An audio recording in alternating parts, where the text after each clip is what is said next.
Primeiro, voltando um pouco atrás, tem um problema do Eduardo Cunha e do Lúcio Funaro, né?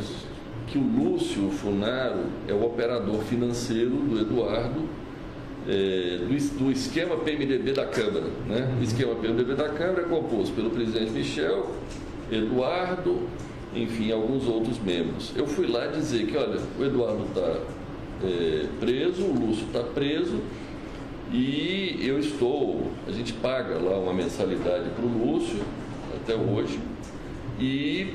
Paga apenas para o Lúcio ou paga também para o Eduardo? Não, para o Lúcio é uma mensalidade, para o Eduardo foi um montante.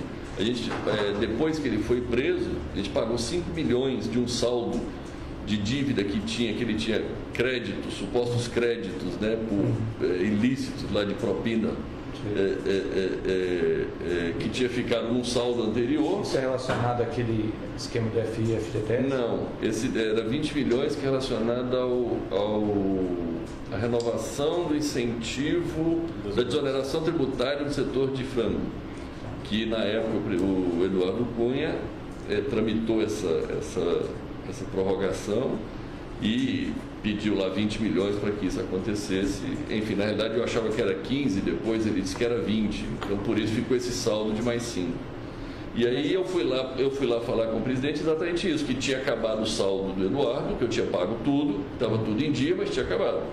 Por outro lado, que eu seguia pagando o Lúcio 400 mil reais por mês, e eu queria informar isso a ele e saber a opinião dele, né? Foi onde, de pronto, ele me disse que era importante continuar isso, e, enfim. E quando o senhor mencionou...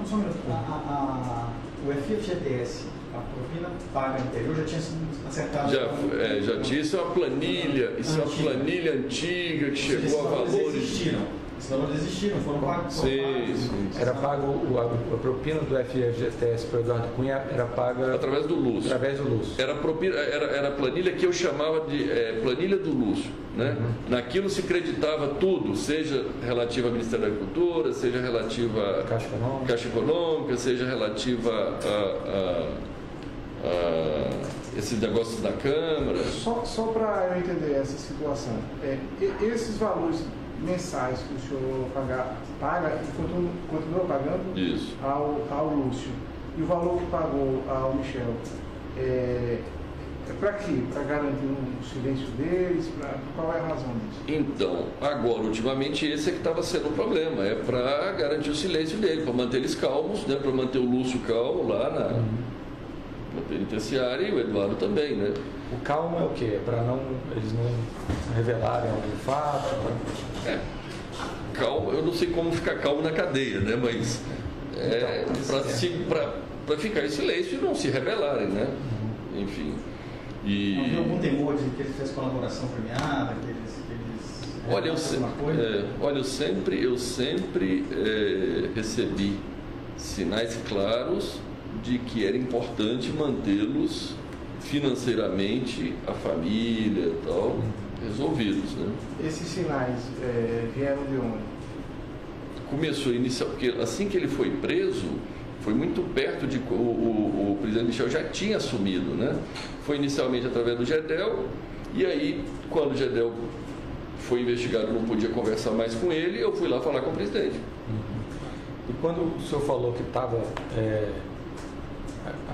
cuidando, eu não lembro a expressão que o senhor usou, do Lúcio e do Eduardo, o que o presidente falou? Eu ouvi do presidente claramente ele dizendo que era importante manter isso. Enfim, a primeira missão minha lá era essa, era ir lá saber dele se o compromisso ainda era necessário, né? Ele me disse de pronto que sim. Tanto em relação ao Eduardo quanto ao Lúcio. Ele conhece, ele sabe quem é Lúcio. Sim, quando eu falei Lúcio, ele achou que era o Lúcio, irmão do Gedel. Eu ainda disse, não, presidente, não é o Lúcio Vieira Lima, é o Lúcio Funaro. Ah, tá, entendi. Aí foi onde ele disse, não. Ele fez algum comentário em relação ao Eduardo Cunha, a essa postura do Eduardo Cunha de...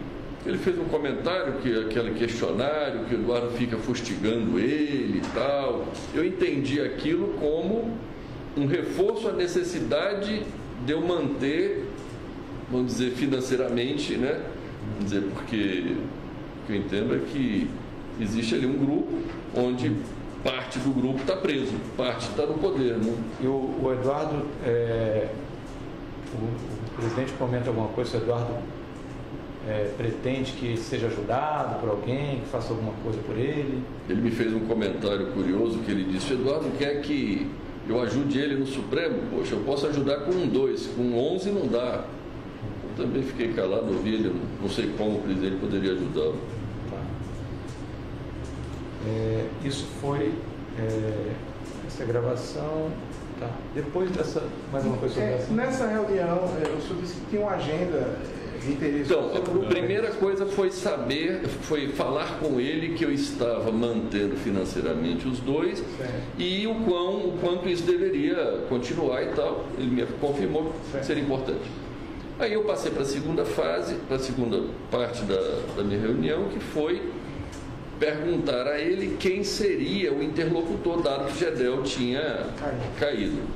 Ele me disse que era o Rodrigo Rocha Louras, e eu ainda falei para ele, ainda perguntei para ele, falei: presidente, mas todos os assuntos que a gente conversa, assuntos, né, tem assuntos íntimos, né? Ele me disse com a palavra: o Rodrigo é da minha mais estrita confiança. Aí, depois dessa palavra, né, eu disse: tá bom, então, da agora para frente, não lhe incomodo mais, sigo falando com o Rodrigo. E aí eu passei para a próxima parte, que já foi adiantando um pouco a ele o que seriam os assuntos que eu teria ali naquele momento para tratar com o Rodrigo, né? Foi onde eu comecei a perguntar o que é assuntos relativos à CAD, relativo à CVM. Comentei sobre o problema do BN10, que tinha vetado uma operação nossa, e eu tive informações de que ele intercedeu pessoalmente a favor, tentando nos ajudar.